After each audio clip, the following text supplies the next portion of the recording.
Hello दोस्तों, कैसे हैं आप लोग? सब मस्त, सब ज़बरदस्त। मैं भी एकदम मस्त और मैं भी एकदम ज़बरदस्त।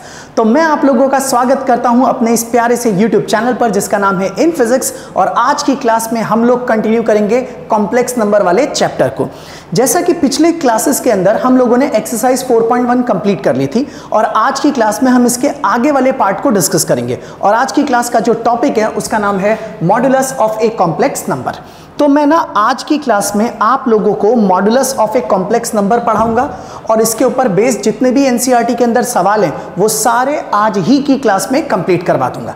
इसी तरह से जो अगला टॉपिक होगा conjugate of a complex number, उसके सवाल और उस टॉपिक को हम अगले लेक्चर के अंदर कवर करेंगे। तो अब सबसे पहला सवाल शुरू होता है, modulus of a complex number. आखिर मॉडुलस क्या होता है?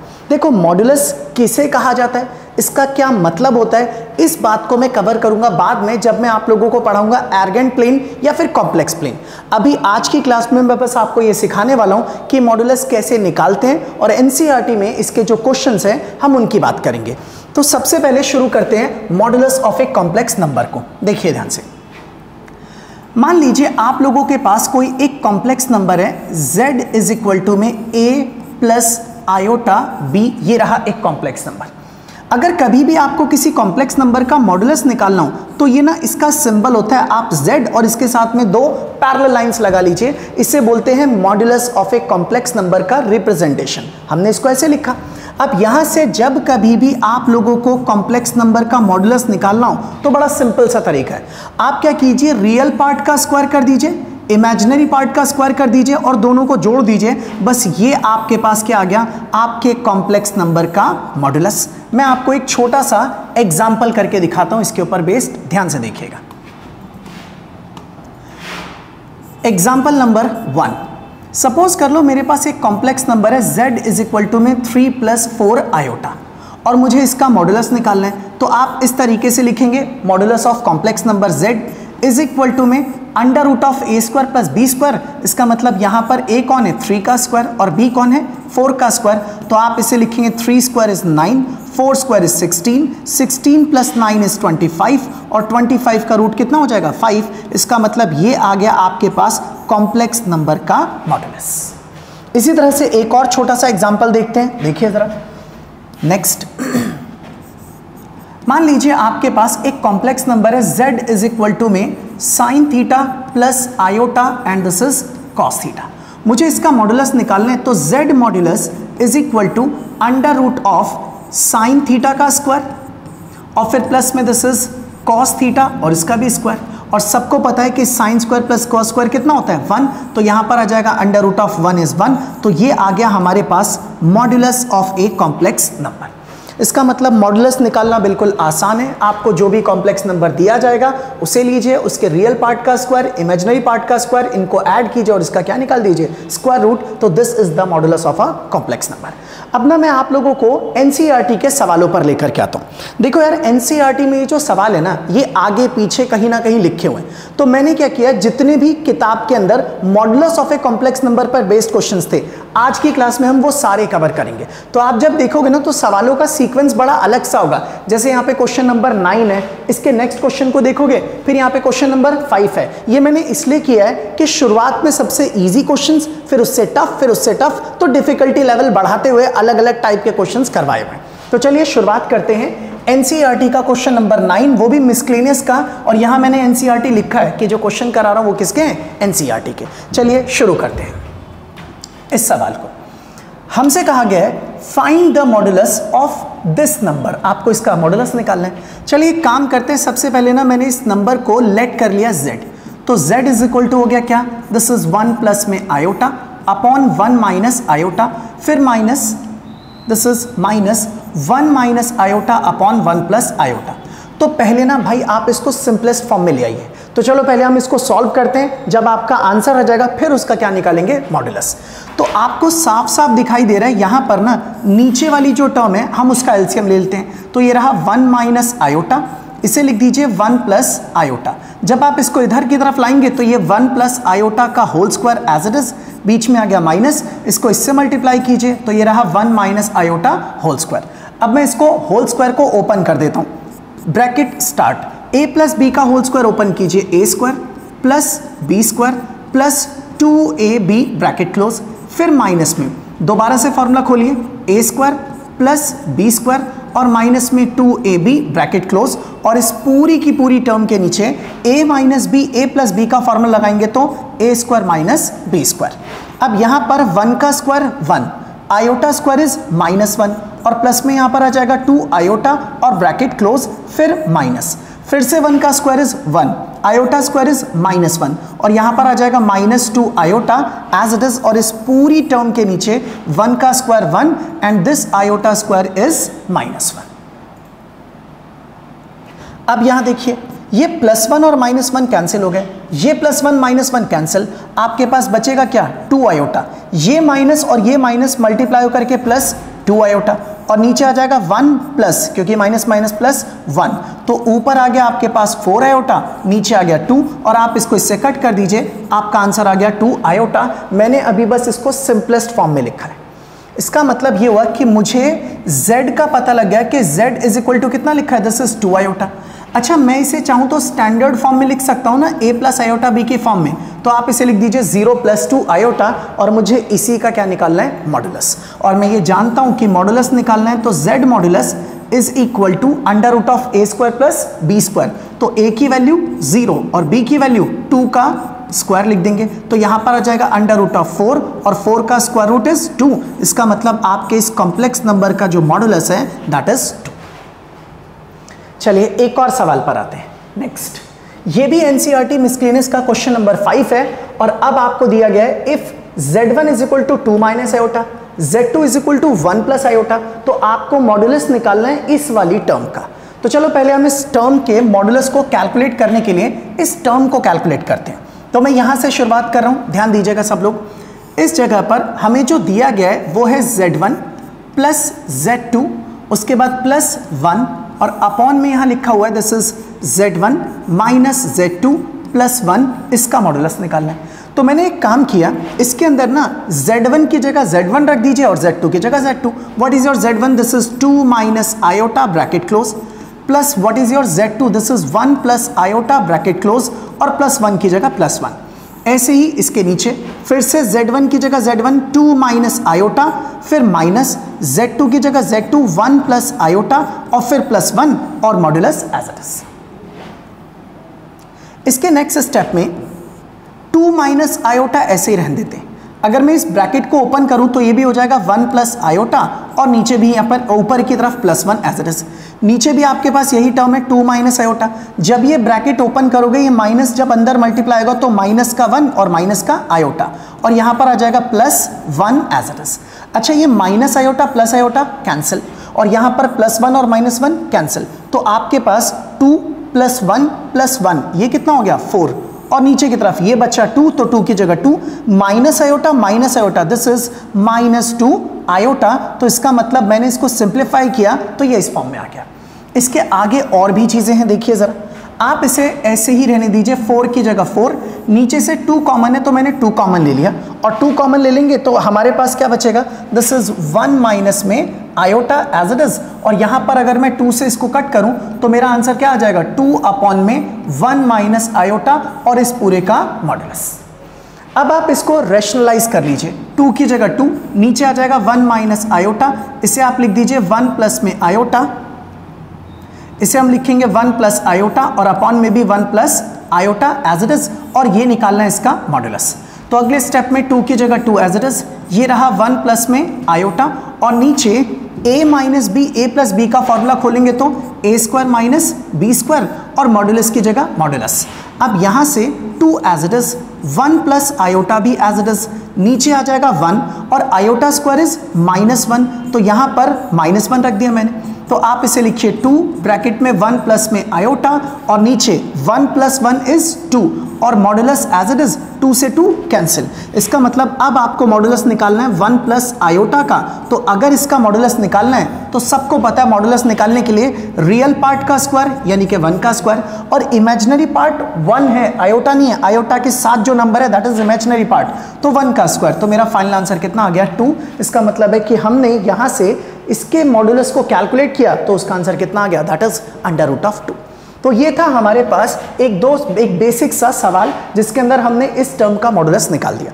अब देखिए modulus of a complex number की ना कुछ प्रॉपर्टीज भी होती हैं। एक बार मैं उन प्रॉपर्टीज को आपके साथ डिस्कस कर रहा हूं, ध्यान से देखना, फिर हम और सवालों पर आएंगे। तो मैं इस जगह पर लिख रहा हूं क्या, प्रॉपर्टीज।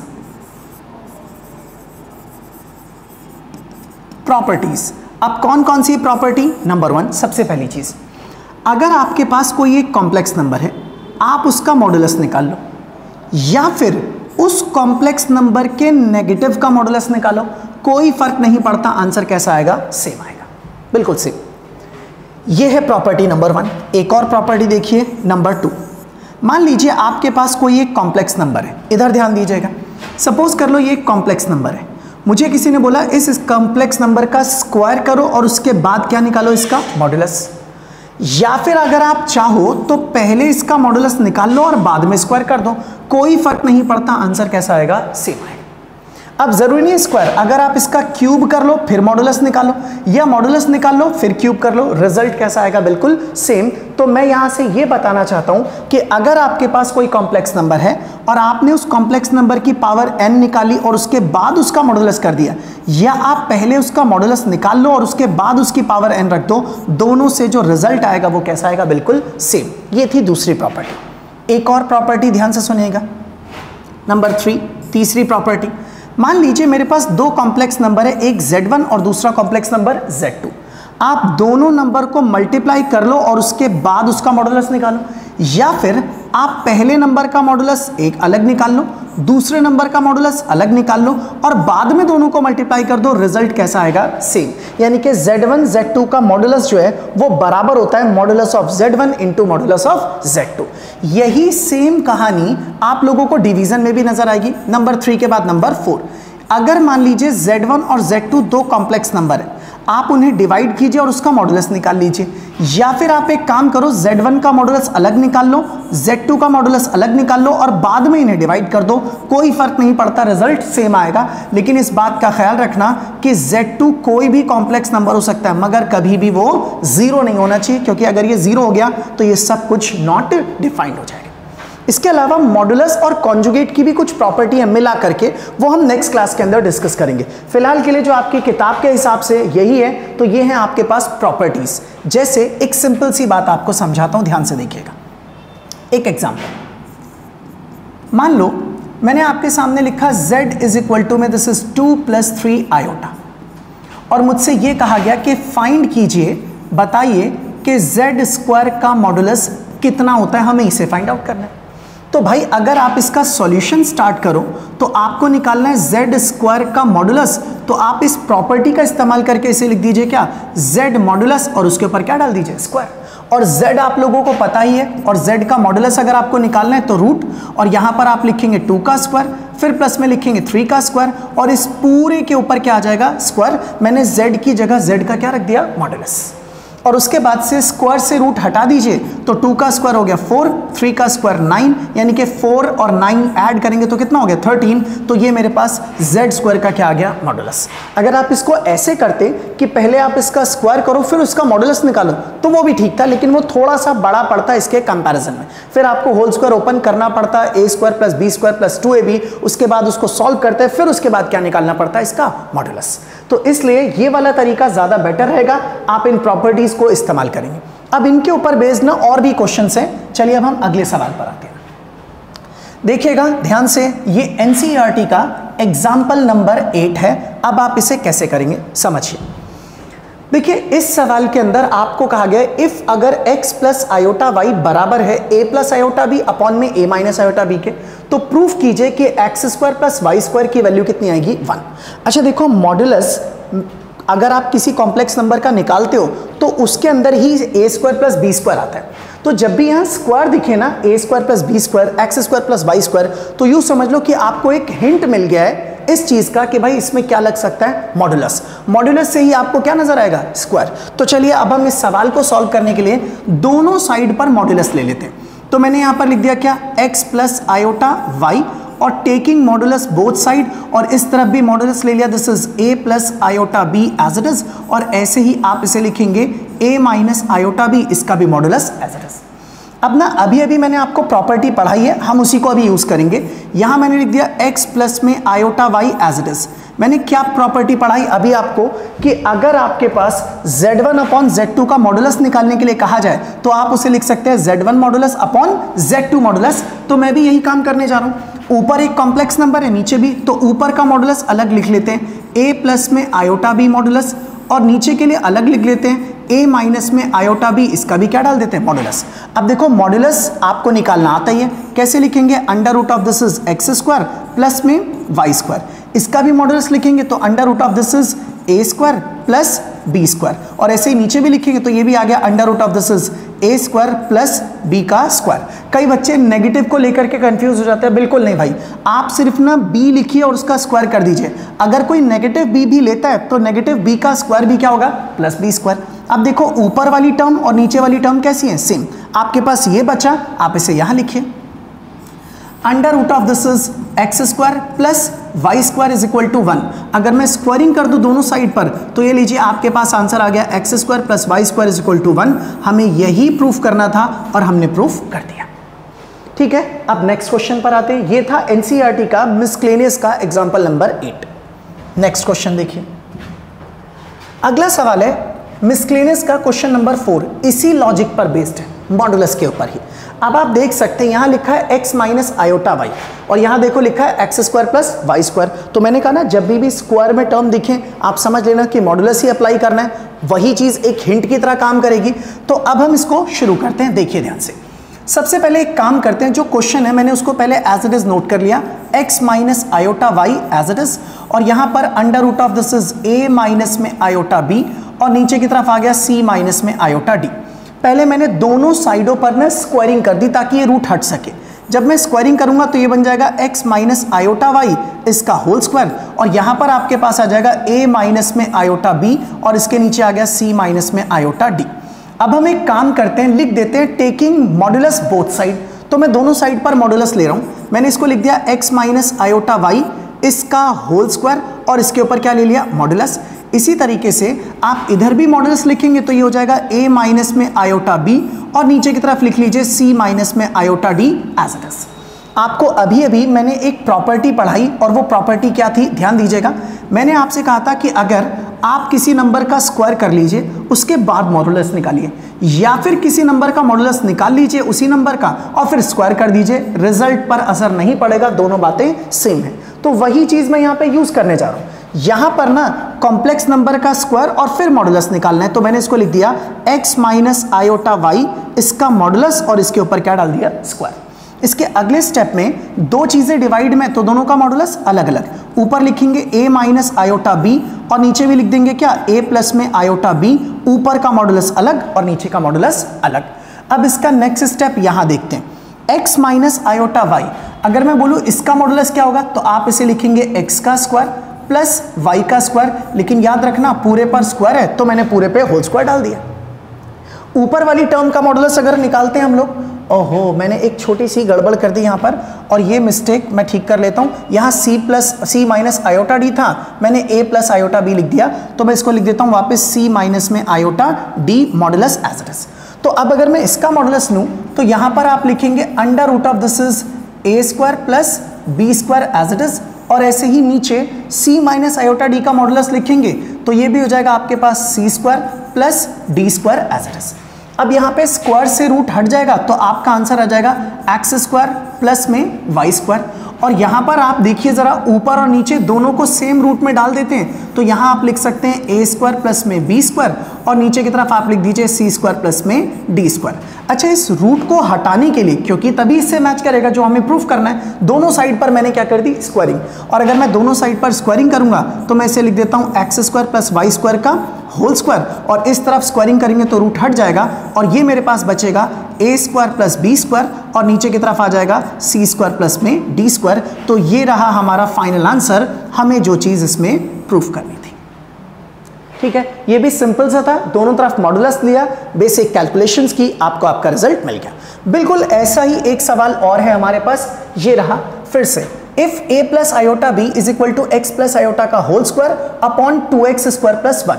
तो प्रूफ कीजिए A square plus B square की वैल्यू आएगी एक्स स्क्वायर प्लस 1 का होल स्क्वायर और नीचे 2x स्क्वायर प्लस 1 का होल स्क्वायर। ये एनसीईआरटी का मिसलेनियस का क्वेश्चन नंबर 6 है। अब मैं इसे सॉल्व कर रहा हूं, आप सब लोग ध्यान से देखिएगा इसे। देखिए सबसे पहले तो जो क्वेश्चन दिया गया मैंने उसको एज इट इज नोट कर लिया, a plus iota B is equal to में x प्लस में आयोटा और इस पूरे का होल स्क्वायर और नीचे की तरफ लिख दिया this is 2x square plus में 1।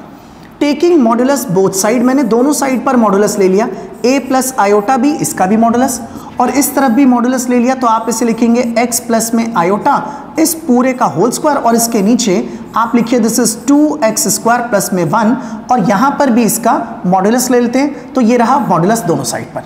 इसका मॉड अगर आपको निकालना है तो ये बड़ा सिंपल है, आप जानते हैं कि अगर इसका मॉडुलस निकालना है तो आप लिखेंगे under root of this is a square plus में b स्क्वायर इक्वल टू में, अब आप देखिए ऊपर और नीचे दोनों का मॉडुलस अलग अलग, हम ऊपर वाली टर्म का मॉडुलस अलग निकालते हैं, तो इसे लिख देते हैं मॉड x प्लस में आयोटा और इसका होल स्क्वायर उसका मॉडुलस और नीचे जो टर्म बची दिस इज 2x का स्क्वायर प्लस में 1 इसका मॉडुलस अलग। नेक्स्ट पार्ट, यहां पर इसे रहने देते हैं under root as it is, a square plus b square जैसा है उसे वैसे ही रहने देते हैं। आपको ये बात बताई थी कि अगर नंबर है उसका स्क्वायर है फिर मॉडुलस निकालना है, तो मैं इसे ऐसे भी तो लिख सकता हूं x प्लस में आयोटा मॉडुलस और उसका स्क्वायर, उसके बाद अपॉन में। अब इसकी बारी आती है, अब मेरी बात ध्यान से सुनना। एक्चुअल में ना ये एक रियल नंबर है, प्योरली रियल। क्यों? क्योंकि इसके अंदर आयोटा है ही नहीं, इमेजिनरी पार्ट है ही नहीं। अगर मैं आपसे बोलूं कि मेरे पास एक प्योरली रियल नंबर है जैसे कि 4 और मुझे इसका मॉडुलस निकालना है, तो जब भी आप 4 का मॉडुलस निकालोगे प्योरली रियल नंबर का मॉडुलस, तो वापस वही नंबर आ जाएगा, यही इसका मॉडुलस होता है। अब क्यों होता है मैं आपको करके दिखा देता हूं एक बार सॉल्व। आप देखिए जरा, अगर मैं चाहूं तो इस z को ऐसे लिख सकता हूं ना, z is equal to 4 plus में 0 आयोटा। अब मैं बोलूं इसका मॉडुलस निकालो, तो आप लिखोगे मॉडुलस का फॉर्मूला होता है रूट में 4 का स्क्वायर प्लस में 0 का स्क्वायर। तो भाई 4 का स्क्वायर प्लस 0 का स्क्वायर करोगे तो 16 और 16 का रूट कितना हो जाएगा 4। तो आप देख लीजिए जो नंबर है वही आपका आंसर आ गया। यानी कि जब कभी भी रियल नंबर होगा तो उसका मॉडुलस वही रियल नंबर वापस आ जाएगा। तो मैं भी यहां पर यही करता हूं, क्योंकि ये रियल है तो इसका मॉडुलस यही रहेगा, तो मैंने लिख दिया 2x स्क्वायर प्लस में 1 और गौर से देख लीजिए यहां मॉडुलस का साइन है और यहां पर सिंपल ब्रैकेट लगा रखे। इसके अगले स्टेप के अंदर अब आप इसे रहने दीजिए अंडर रूट, एक काम करते हैं इसे अलग से इधर कर देते हैं सॉल्व। यहां पर अब मैंने इसको लिख दिया क्या, under root of this is a square, फिर प्लस में आ जाएगा b स्क्वायर इक्वल टू में, अब ऊपर वाली टर्म का मॉडुलस लेते हैं, तो ये रहा अंडर रूट ऑफ x का स्क्वायर और आयोटा के साथ क्या लिखा है 1, इसका मतलब यहां पर आ जाएगा प्लस में 1 का स्क्वायर और इस पूरे के ऊपर स्क्वायर है तो मैंने इसके ऊपर क्या कर दिया स्क्वायरिंग, और जो नीचे वाली टर्म है वो आपके पास आ गई 2x स्क्वायर प्लस में 1। नेक्स्ट स्टेप में इसे लिखिए under root of this is a square, फिर प्लस में b स्क्वायर और फिर अगर आप स्क्वायर से रूट हटाते हैं तो आपका आंसर आ जाएगा x का स्क्वायर प्लस में 1 और नीचे की तरफ आ जाएगा 2x स्क्वायर प्लस में 1। हमें जो रिजल्ट चाहिए था वो रिजल्ट मिल ही गया ऑलमोस्ट। बस आपको दिख रहा है यहाँ पर रूट नहीं है और यहाँ पर क्या लगा हुआ है रूट, तो दोनों साइड पर स्क्वायरिंग कर देते हैं। तो जब आप स्क्वायरिंग करेंगे तो ये हो जाएगा a square plus b square, root हट जाएगा स्क्वायरिंग से, और यहाँ पर स्क्वायरिंग करेंगे तो x स्क्वायर प्लस 1 अपॉन में आ गया this is 2x square plus में 1 और इस पूरे के ऊपर क्या डाल दिया होल स्क्वायर। तो मेरा फाइनल आंसर आ गया a square plus b square equal to में x स्क्वायर प्लस 1 और इस पूरे का होल स्क्वायर, और इसके नीचे आप इसे लिखेंगे 2x स्क्वायर प्लस में 1 और इस पूरे का होल स्क्वायर। तो ये लीजिए जो हमसे कहा गया था वो रिजल्ट प्रूफ हो गया। तो ये बड़ा सिंपल सा पार्ट है, आप एक बार इसकी प्रैक्टिस कर लोगे ना तो आप आराम से ऐसे सवाल कर पाओगे। चलिए अब आते हैं एक और सवाल के ऊपर। This is miscellaneous question number 12। ये भी मॉडुलस पर ही बेस्ड क्वेश्चन है और बहुत ही आसान सा सवाल है। पहले सवाल को ध्यान से पढ़िए। Find the number of non zero integral solution of the equation modulus of 1 minus iota raise to the power x equal to 2 की पावर x। अब देखो यार, इस सवाल को कई बार बच्चे पढ़ते वक्त ना इसका गलत मीनिंग निकाल लेते हैं। उन्हें ऐसा लगता है कि अच्छा मुझे इसे सॉल्व करना है और हमें x की वैल्यू निकालनी है। ऐसा नहीं है, सुनिए ध्यान से। सवाल में बोला है find the number of non zero integral solution. आपको इसका सॉल्यूशन नहीं चाहिए, आपको बस ये बताना है कि इसके कितने सॉल्यूशंस होंगे जो कि नॉन जीरो हो और कैसे हो इंटीग्रल। मान लो मैंने इसको सॉल्व किया और इसके 5 सॉल्यूशन है, तो मैं बोलूंगा कि इसके नंबर ऑफ सॉल्यूशंस कितने हैं 5। अब उनमें से ये पूछ रहे हैं कि कितने ऐसे होंगे जो नॉन जीरो होंगे, तो देख लो कौन कौन जीरो है और कौन कौन नॉन जीरो है, और उनमें से भी वो जो कैसे हो इंटीग्रल। तो आप एक काम कीजिए, पहले इसे सॉल्व कीजिए, सॉल्व करने के बाद इसका आंसर निकालिए, फिर चेक कीजिए उन सॉल्यूशंस में से ऐसे कितने हैं जो एक तो नॉन जीरो है और दूसरे इंटीग्रल है। तो ये इसका मीनिंग है। मैं आपको एक छोटे से एग्जांपल से समझाता हूं।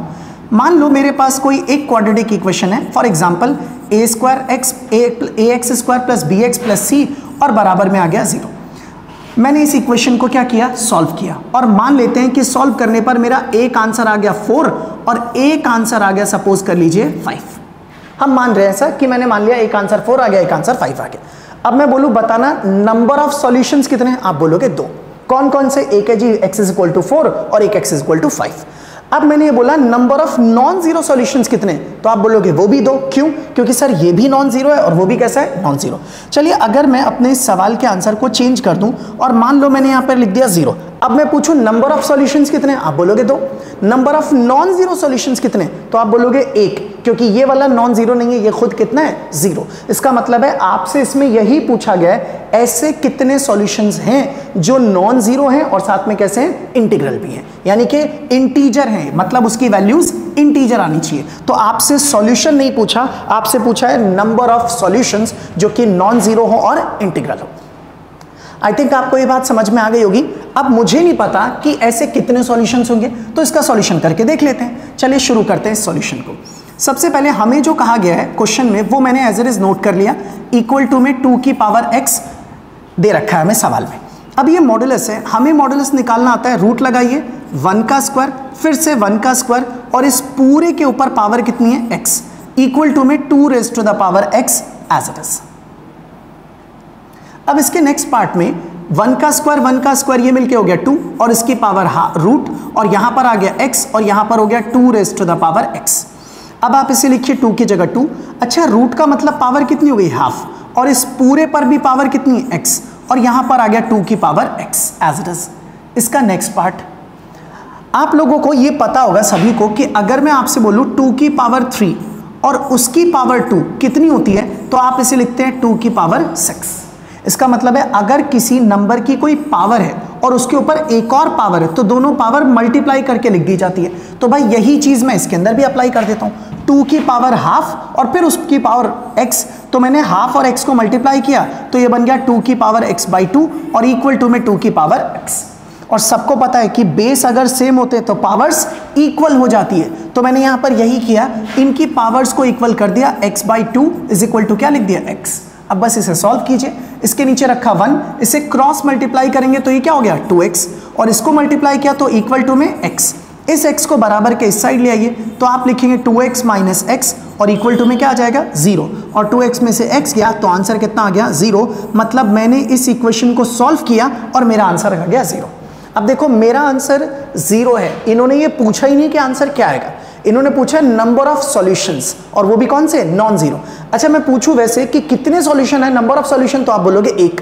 क्या सॉल्यूशन है जी, x बराबर 0। अब पूछा number of non zero solution, तो जी नॉन जीरो सॉल्यूशन तो एक भी नहीं है क्योंकि ये तो जीरो सॉल्यूशन है, नॉन जीरो नहीं है। इसका मतलब इन्होंने पूछा find the number of non zero integral solution, तो आप अपने आंसर को लिख सकते हैं क्या, number of non zero solution is 0। कई बार क्या होता है, कई बच्चे इस सवाल को सॉल्व करते हैं, x बराबर 0 आंसर आ जाता है, और वो बुक से मैच करते हैं, उसमें भी 0 लिखा है, यहां भी 0 लिखा है, तो उनको लगता है भाई हाँ 0 आ गया, आंसर सही है। याद रखना यहां सॉल्यूशन नहीं पूछा कि क्या आएगा, यहां ये पूछा गया है कि नंबर ऑफ सॉल्यूशंस कितने होंगे जो कि नॉन जीरो हैं। तो भाई number of non zero solution एक भी नहीं आए, इसलिए आंसर क्या लिखेंगे 0। ठीक है, आई थिंक ये बात सबको समझ में आ गई होगी। अब आते हैं हम अगले एक और सवाल के ऊपर। ये हमारे मिसक्लेनियस का क्वेश्चन नंबर 13 है, ये भी मॉडुलस पर बेस्ड है। अब देखिए क्या लिखा है, if a plus iota B, c plus iota D, e plus iota F, g plus iota H, इन सब की प्रोडक्ट बराबर है a plus iota B. Then show that, तब आपको ये शो करना है कि A square plus B square, C square plus D square, E square plus F square, G square plus H square, इन सब की प्रोडक्ट बराबर होगी किसके, A square plus B square के। अब देखो साफ साफ हिंट दिख रहा है, इन सब पे स्क्वायर लगा है और स्क्वायर आप किससे ला पाओगे, मॉडुलस से, इसलिए सिंपल सी बात है मैं इस पे क्या अप्लाई करने वाला हूं, मॉडुलस। चलिए हम एक काम करते हैं, दोनों साइड पर मॉडुलस ले लेते हैं। सबसे पहले अपने क्वेश्चन को एज इट इज नोट कर लेता हूं, ए प्लस आयोटा बी, उसके बाद दूसरी टर्म आ गई this is C plus iota D, फिर उसके बाद नेक्स्ट टर्म है दिस इज ई प्लस में आयोटा एफ, फिर उसकी नेक्स्ट टर्म आ गई दिस इज जी प्लस में आयोटा एच, और फिर इक्वल टू में दे रखा है हमें क्या, ए प्लस आयोटा बी, ये हमें गिवन है। अब मैंने क्या किया, दोनों साइडों पर मॉडुलस ले लिया, टेकिंग मॉड बोथ साइड, दोनों तरफ मॉडुलस लगा दिया। अच्छा आपको याद होगा अभी मैंने आपको एक प्रॉपर्टी पढ़ाई थी कि अगर आपके पास दो नंबर है Z1 और Z2, आप उन्हें मल्टीप्लाई करके मॉडुलस निकाल दो, या फिर पहले दोनों का मॉडुलस निकाल दो और बाद में मल्टीप्लाई कर दो, रिजल्ट कैसा आएगा, सेम। या यूं कहो कि Z1 Z2 का जो मॉडुलस है इसका फॉर्मूला होता है Z1 modulus into Z2 modulus. तो भाई यहां तो कई सारे मॉडुलस, कई सारे नंबर दे रखे हैं, Z1 Z2 Z3 Z4, इस प्रॉपर्टी का इस्तेमाल करके मैं इसे लिख सकता हूं क्या, a प्लस में आयोटा b, इसका मॉडुलस, फिर दूसरे वाले को लिख देता हूं c प्लस में आयोटा d, इसका भी मॉडुलस, फिर तीसरे को लिख देता हूं e प्लस में आयोटा f, इसका भी मॉडुलस, फिर इसे लिख देते हैं g प्लस में आयोटा h, इसका भी मॉडुलस, और फिर इक्वल टू में आ जाएगा मॉडुलस ऑफ a प्लस में आयोटा b। मैंने इस प्रॉपर्टी का इस्तेमाल किया और सब के मॉडुलस को अलग लिख दिया। अब चलिए सबको सॉल्व करना स्टार्ट करते हैं। अगर मैं a प्लस आयोटा b का मॉडुलस लिखूं तो मैं इसे लिख दूंगा under root of this is a square plus B square और ब्रैकेट में क्लोज कर दिया। ऐसे ही c प्लस आयोटा d का मॉडुलस लिखेंगे तो this is under root of c square plus D square as it is bracket close. फिर ऐसे ही e प्लस आयोटा f के लिए लिखेंगे तो इसे लिखेंगे e square plus F square bracket close. फिर g प्लस आयोटा h के लिए लिखेंगे तो under root of this is g square plus H square bracket close, और फिर इक्वल टू में a प्लस आयोटा b के लिए लिखेंगे तो under root of this is a square और प्लस में आ जाएगा b square as it is जैसा भी है। अब देखो इसमें इस तरफ रूट है, इधर भी रूट है, इस रूट को हटाने के लिए आप एक काम कीजिए, दोनों साइड पर स्क्वायरिंग कर दीजिए। तो अगर मैं दोनों साइडों पर स्क्वायरिंग कर देता हूं इस तरीके से, ये मैंने स्क्वायरिंग कर दी दोनों तरफ, और स्क्वायरिंग करने से ये सारे के सारे रूट हट जाएंगे, मेरे पास बचेगी कौन सी term, a square plus B square. अगली टर्म आपके पास क्या आ जाएगी, c square plus D square. फिर अगली टर्म आपके पास क्या आ जाएगी, e square plus F square, और फिर अगली टर्म आ जाएगी आपके पास g square plus H square. और इसी तरीके से आप इसे लिख सकते हैं, जो अगली टर्म आएगी that is a square plus में b स्क्वायर। और यही हमें प्रूफ करना था, बड़ा सिंपल सा आंसर था इसका, बड़ा सिंपल सा सॉल्यूशन था, वो आप कर पाएंगे आराम से। तो ये था एनसीईआरटी का सवाल। अब भाई इसके आगे तो क्वेश्चंस खत्म, मतलब एनसीईआरटी में मॉडुलस पर बेस्ड जो क्वेश्चंस थे मैंने वो सारे आपको करवा दिए। देखो ऐसा नहीं कि मॉडुलस के सवाल खत्म हो गए, लेकिन अब जो सवाल बाकी है ना उनमें मॉडुलस और एक और टॉपिक होता है कॉन्जुगेट, उन दोनों का यूज है। तो मॉडुलस और कॉन्जुगेट दोनों के ऊपर बेस्ड जो क्वेश्चंस हैं वो हम नेक्स्ट क्लास के अंदर करेंगे। और ये चीज ना आप लोग आराम से एक बार और इस लेक्चर को दोबारा देखना और इसकी फिर से एक बार प्रैक्टिस करना। तो आज का जो टॉपिक है वो हम कंप्लीट कर चुके हैं, जिसका नाम था modulus of a complex number. इसके अलावा इसके आगे की चीजें हम करेंगे नेक्स्ट क्लास के अंदर, और इसकी नेक्स्ट क्लास में हम जो टॉपिक स्टार्ट करेंगे उसका नाम है conjugate of a complex number. और आप लोगों ने आज जो भी कुछ पढ़ा ये सब कुछ आपको पीडीएफ फॉर्मेट में हमारे टेलीग्राम चैनल पर मिल जाएगा, और उस चैनल का जो लिंक है वो हमारी इस वीडियो के डिस्क्रिप्शन में आपको मिल जाएगा। और तब तक के लिए सभी लोग मस्त रहिए, जबरदस्त रहिए और देखते रहिए किसको, इन फिजिक्स को।